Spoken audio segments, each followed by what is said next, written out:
him as he and his guests discover how businesses thrive in California.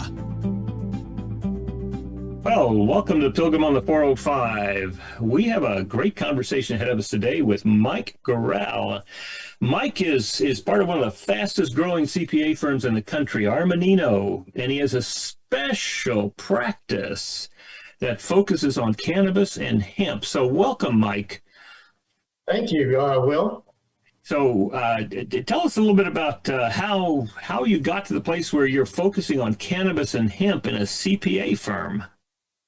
Well, I was noticing back in like 2015 as Colorado and Washington State and Oregon were all making adult use cannabis legal, California was going to be the next big state. And so I left Texas and moved to California and just started working in the area, learning about, all the different nuances in the tax law. And realized that no one else was really taking on this industry because it was just too strange and had too many nuances. Each state was very different. But my background, was in state and local tax with Big Four accounting firms. And so I was comfortable working in multi-state environments.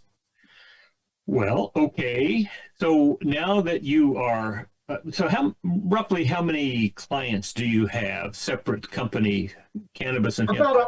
About 100 is about how many we have. So we're in the space, all in all, not only in California, but throughout the country. We have many clients that are MSOs, as we call them. They're multi-state operators, and so they have operations in multiple states, and some of them are publicly traded on the Canadian Stock Exchange.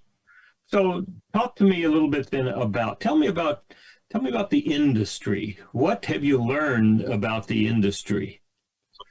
Well, the industry is changing constantly, and what was prevalent in a few years ago is now changing, and people's buying habits are changing. COVID changed many ways that cannabis companies operated because, on the good side, they were deemed essential businesses, so they were able to keep their shops open.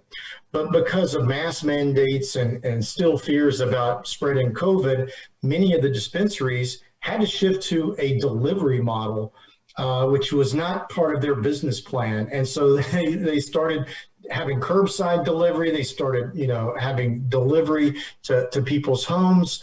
And so the business is always changing. And I just got back from the Hamptons, where there was a cannabis expo there. And you just see everything that happened in California happening now in New York as they plan to get their regulations in place and people start getting their licenses and opening shops next year.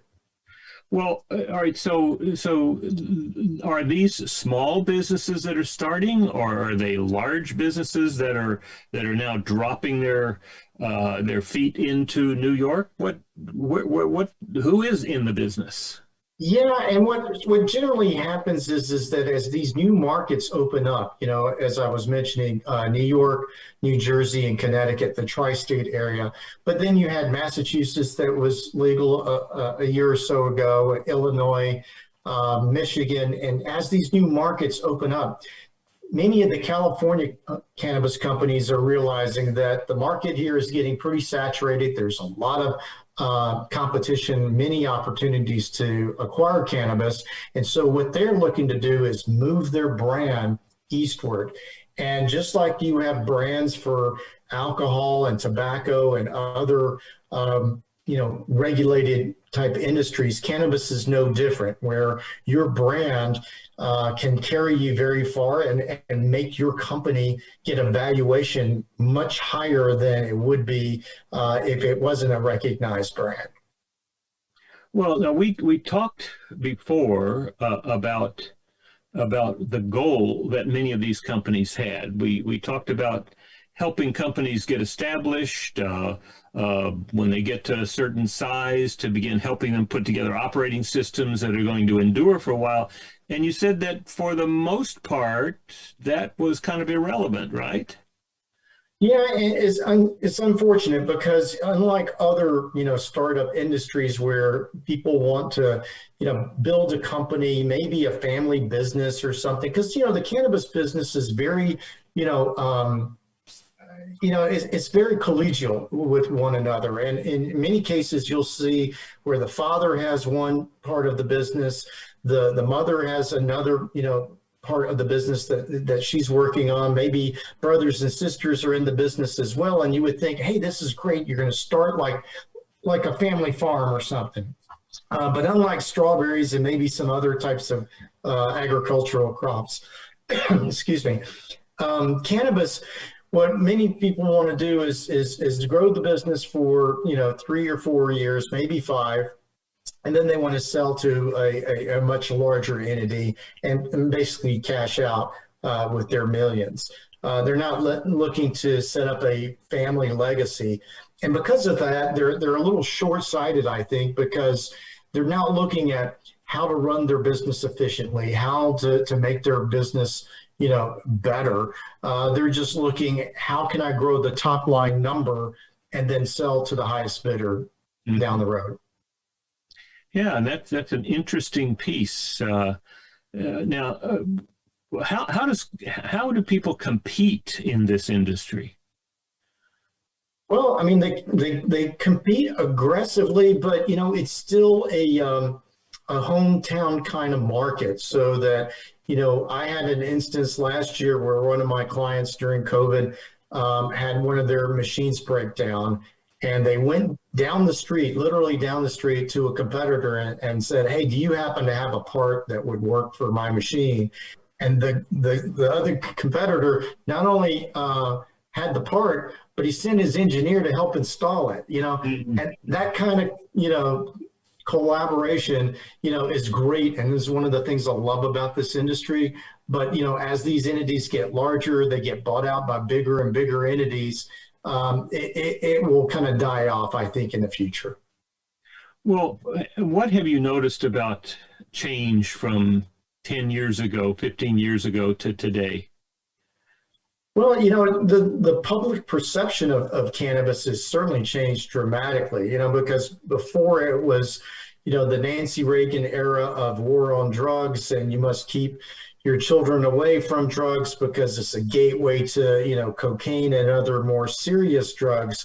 And I think now people realize that, there are many medical benefits to cannabis that, are just now beginning to be explored. There must be at least 100 different compounds in the cannabis plant, and none of them have been really tested fully and isolated for all the different uses that they can be, implemented for medical use. And so I think the, big pharma companies are now starting to, conduct more serious research in this area. And, for the longest time, the University of Mississippi was the only source to get legal cannabis for research purposes, which is kind of ironic that it would be, Mississippi, which is a very conservative state, but it's also a very humid and warm, state. So that, just like growing cotton, it's a great environment to grow cannabis as well. Mm-hmm.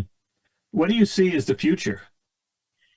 The future, I see it evolving somewhat like the microbreweries, where you had these small producers, producing small batches of product, and I see cannabis doing the same thing. There'll always be the Anheuser-Busch's and the large, entities that are, have a nationwide brand, but everybody's going to want that unique product that is, still tied to maybe a family that really has, small quantities available, that they want to be able to tell their friends, hey, you can't just go into any dispensary and get this.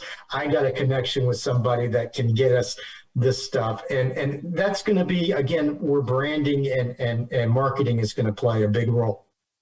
Is this still a market for entrepreneurs to get into? Oh, yes, definitely. And I think that, one of the things that we're seeing across the country as new licenses opportunities open up is that social equity is playing a big role here, where, local governments and state governments are doing everything that they can to allow people of color and those that have been prosecuted for, small infringements of having, possessed a small amount of marijuana, that they can go in and start up a business and get funding by others as well. And so this is a great opportunity to help these people that have been harmed by the war on drugs. Uh-huh. Well, that's wonderful. That's great. And now I'm presuming that as these companies grow, they will be providing taxes for municipalities, right? Oh, yes, indeed. And in fact, that's what, all of these municipalities are counting on, because when you think about the manufacturing industry, for instance, a lot of that has moved offshore to China and overseas. And so in these rural communities, there's not many opportunities for new job growth. Yet cannabis is the perfect industry for this, because, once a cannabis company gets involved in a community, now you've got lighting companies and fertilizer companies and electrical contractors and all these other industries are having to work and cater to that, cannabis company that is getting established. And that helps with the job market in those rural areas, because oftentimes you don't really, other than maybe a dispensary, you don't want to be in a downtown suburban area. You want to be, somewhere remote where you have lower costs. Well, that's interesting. That's certainly along with what we've learned in COVID, isn't it? That you no longer have to be where the headquarters are. You can be remote and zoom in. Yeah. Yeah. And it's, again, creating just great opportunities for rural communities, to, get this business in there. And it helps, the diners and all the restaurants and, just other ancillary businesses as well in the community. And then, the taxes, as you were mentioning, is a huge part of it, because, I make the analogy of casino gambling. It used to be you had gambling in Las Vegas and Atlantic City, and that was pretty much it here in the U.S. But then, over time, gambling has evolved where now it's in every state, on all these different Indian reservations and everything, and the stigma has now gone, and that has now become sports betting online now, where they don't even have to have the physical presence anymore. And so I see cannabis going the same way, where, there's just, so much opportunity for these smaller communities to generate some significant tax revenue. And it's one of those voluntary taxes. So instead of increasing property taxes and other, income taxes to make ends meet, all they have to do is allow cannabis to be legal in their community. And then the tax proceeds from that will help pay for schools and all kinds of, beneficial programs. Interesting. Well, how have what kind of resistance have you seen or have you heard from your clients? Resistance to cannabis or hemp in a locale? Well, what I see is that there are certainly conservative districts, and one thing that people that don't realize, in California, when Prop 64 was passed in 2016, the local governments had the opportunity to opt in or opt out of allowing cannabis in their community, and they could decide, hey, we want cultivation, but we don't want dispensaries, retail stores in our location. And what they're finding out is that 80% of them said no, that we want no cannabis at all in our community.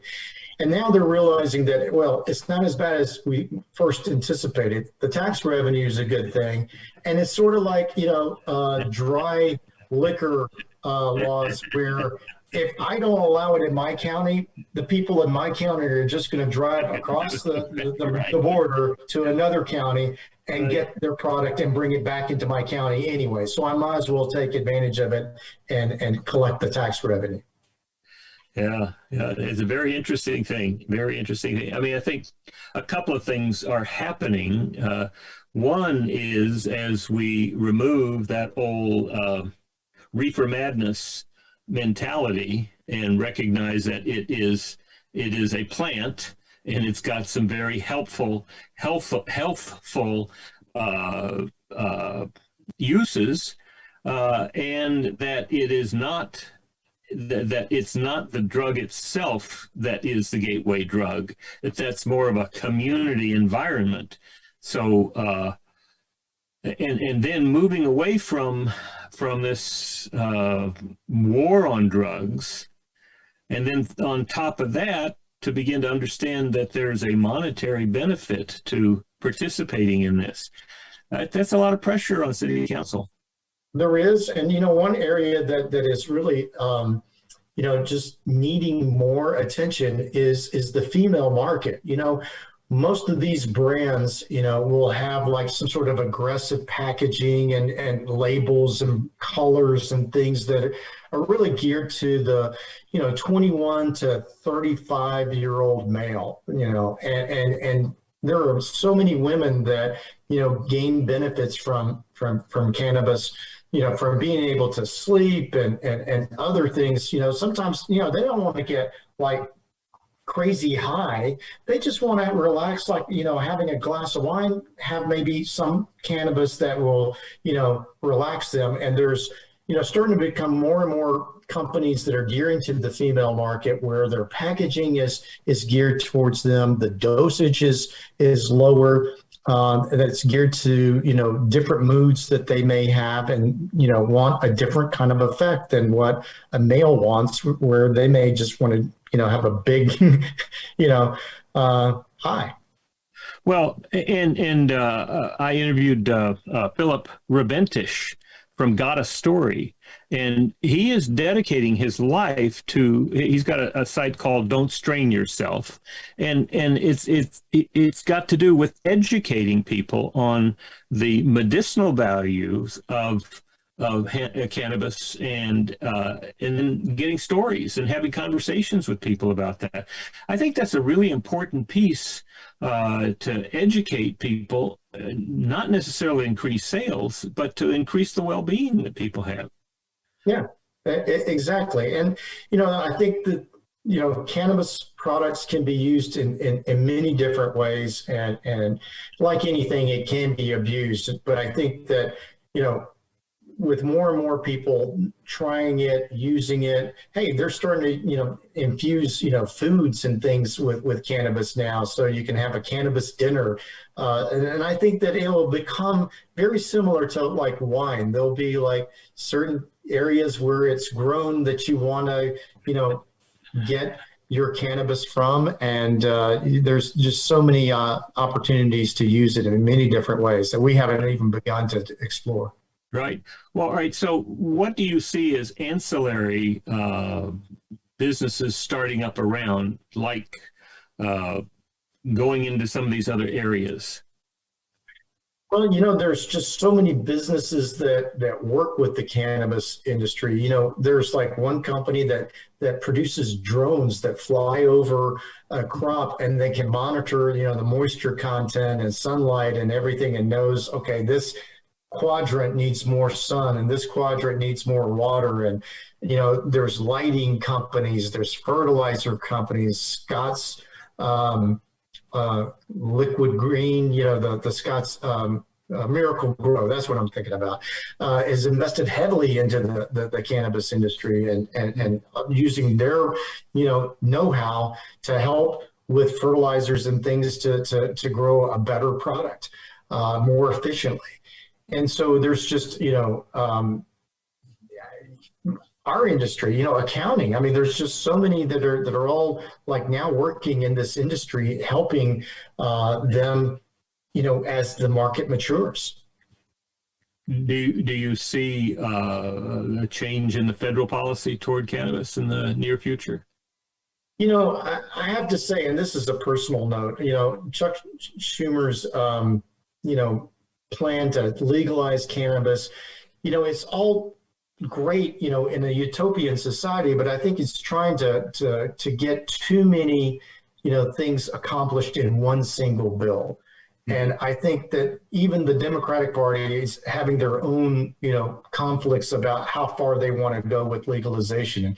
And I would have much preferred, we get safe banking, passed so that cannabis companies can have full access to banking services, which then gives a paper trail that allows accounting firms like us to be able to trace the money, allows them to pay their taxes, with a check or, through wire transfer, and they don't have to run to a local office with a bag full of cash. I mean, They have to go dig it up out of the ground in that big burlap bag, right? yeah, well, and digging it in the ground is not such a great idea. We had one client that dug a hole in the ground, literally buried their money because they figured, hey, I'm right on top of it, it's safe.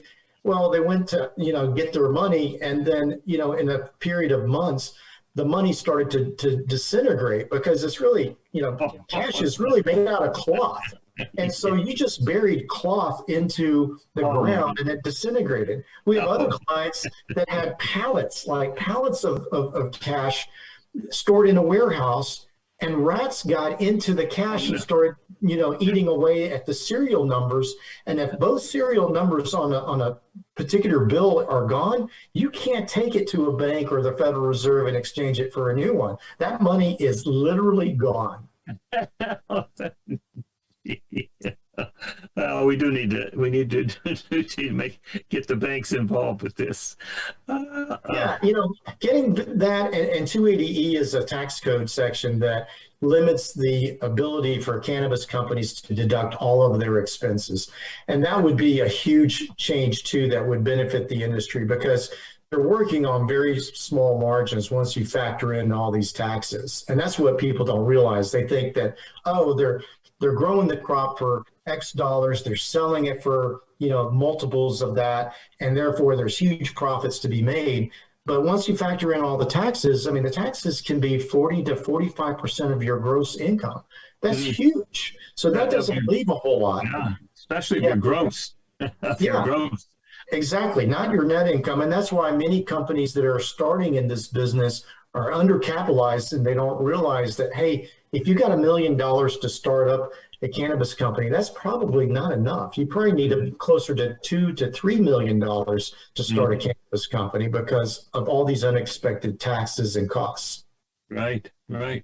Well, all right. So are you looking for new clients right now? Sure. We're always, looking for new clients. And what is surprising about this industry is I've seen new clients that start with $100,000 a month in sales. Next quarter, they're doing $10,000 a month in sales. And maybe by the end of the year, they're doing $1 million a month in sales. So the growth in this industry is astronomical. If you've got a good supply chain, a great product, and then it gets picked up by consumers and really appreciated, you can go very quickly, in this industry, unlike other industries where, it takes, years and years to develop a product or something that achieves these level of sales. Even on small margins. Exactly. Yes. And that's why you got to have a good funding source, so that you can continue what you started, and that's what happens is oftentimes, they get going, but then they, have a bad crop or something, unexpected happens, and they don't have any reserves to be able to continue on. And many of the licenses in California, for instance, are being sold now because during COVID, although it was great for the cannabis industry in terms of being able to stay open and make sales, if you didn't have a supply chain to be able to sell the product to consumers, well, then you couldn't make any profit because you had nothing to sell. Right. Well, now, do you help people find financing? We don't help people find financing, but what we do is we can help them with their finances so that a lender, an investor, will be able to come in and make a prudent investment by seeing that, look, their books and records are correct. They have internal controls and policies and procedures in place. We know that, since this is a very cash-oriented business, that you got to have a close, policies and procedures surrounding cash so that you don't have, 5 to 10% of your revenue going out the back door because, your employees or whoever are stealing from you. So those are the kinds of things that, investors are looking at to make sure that, hey, does management have their books, in order, and is it something that can be audited and verified? So somebody who wanted to expand, wanted to find investors, or wanted to start up might find it very helpful to talk with you. Yes. I mean, and that's the thing is you want to get started on the right foot, and that's where many companies, sometimes, don't think about accounting and don't think about some of these things as anything that is more of a nuisance. It doesn't generate any revenue for me. But it's these things that become very important down the road. And certainly if you're going to do an audit, if you were to say, hey, let's do an audit of our 2021, numbers now, well, we would have to go back to January 1 and determine what your beginning inventory is. Well, that's a very difficult thing to do now that we're here at the end of August to try to figure out what really happened between January and August of this year. Mm-hmm. Mm-hmm. So now, and especially what you're doing, sounds to me like the cannabis industry requires somebody who has a knowledge about the unique opportunities and also obstacles in this industry. It's not just a CPA who could say, here's how you do it. Yeah, I mean, there's so many parts to it. It starts really at the beginning, working with the attorneys, figuring out what's the best corporate entity for you to have. Do you want to be a C Corp? Do you want to be a partnership? And that all depends on what are the investors' interests. If you're a partnership, you have what is called a flow through, and the losses or profits flow through to the investors. In the early years, those investors may want losses because most cannabis companies are going to operate at a loss at the beginning years.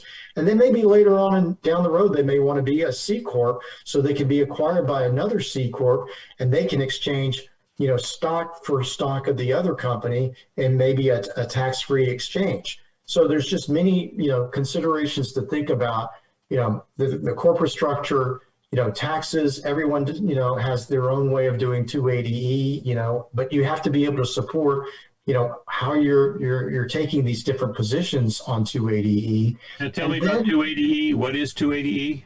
So 280E is a tax code section that limits cannabis companies from taking only their cost of goods sold deduction, which is, all those costs used to produce a product is deductible, but marketing costs and general accounting, costs are not deductible. And that's a huge factor because that can be anywhere from, 15 to 25% of your expenses that you just don't get to take. So that, of course, increases your taxable income, and now you pay more tax. What was the thinking behind that, do you think, is that just for cannabis companies? No, it's all Schedule I drugs. So what happened was there was a case that, occurred, a while back, I want to say in the 70s, 80s, where someone, was paying their taxes, but they were taking all their deductions. Because as we know in Al Capone, the way he got busted was because he failed to pay taxes on all his illegal booze operations. So this guy did pay his taxes, but he was taking all his deductions, and the IRS said, we're not going to allow you to take all these deductions.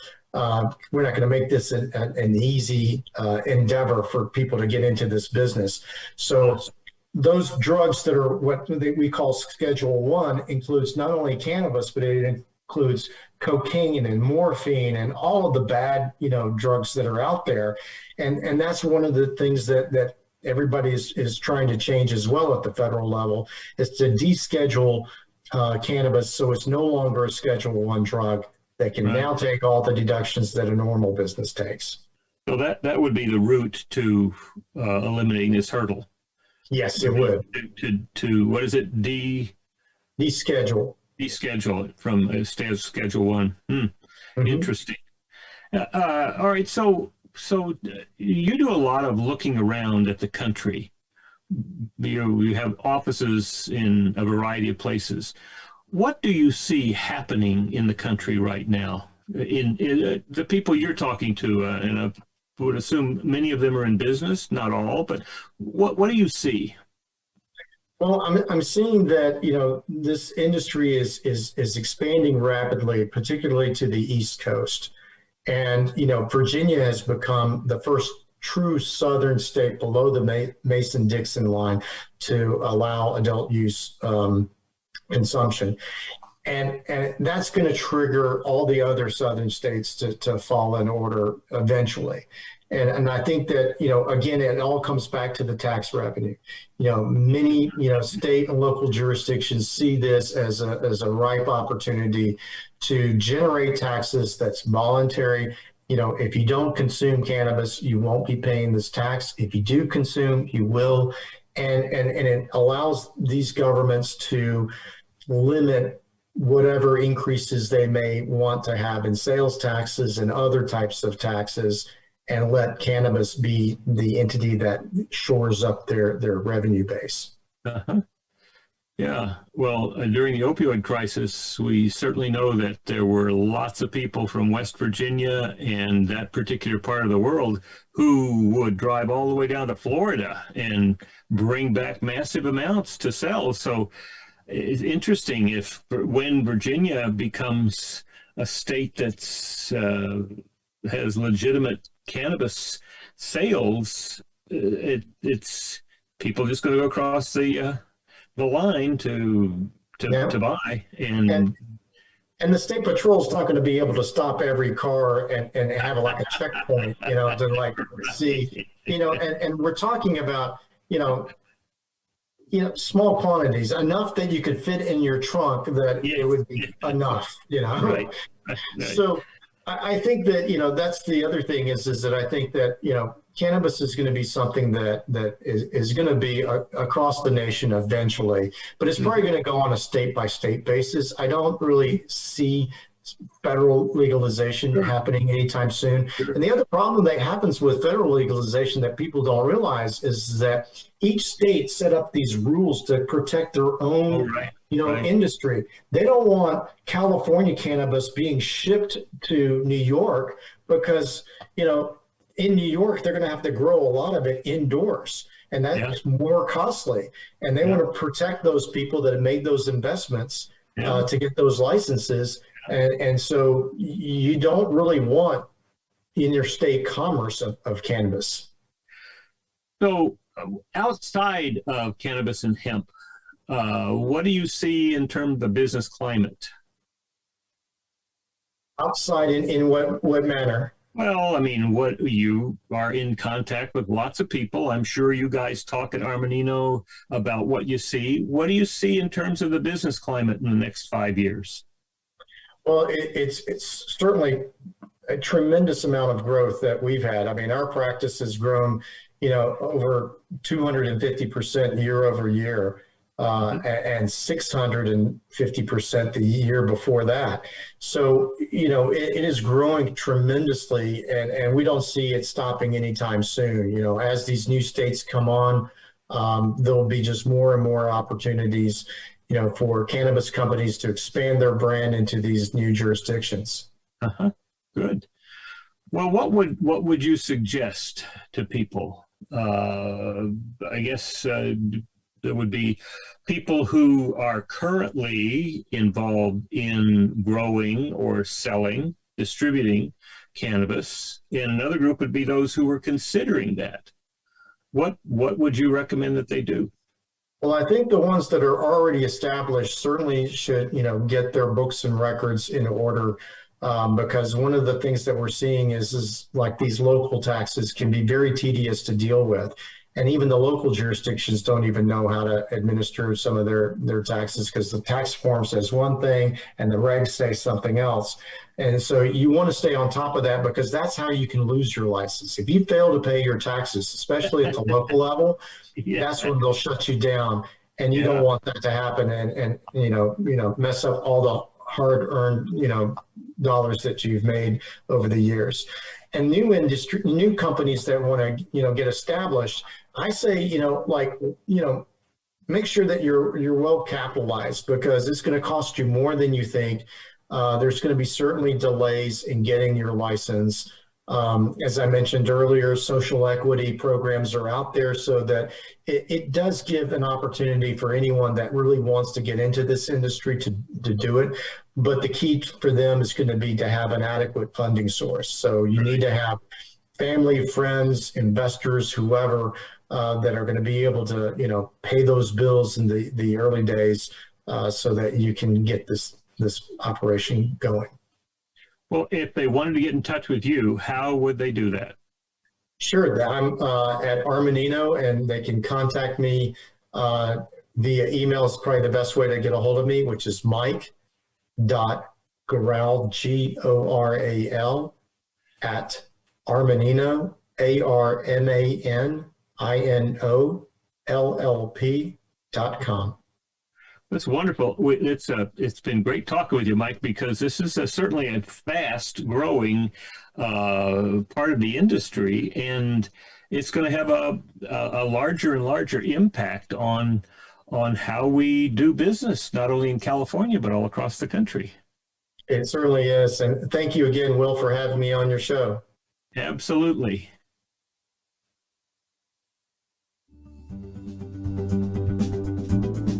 You've been listening to The Pilgrim on the 405 with Will Christ. To hear more of the programs in this podcast, go to www.willchrist.com.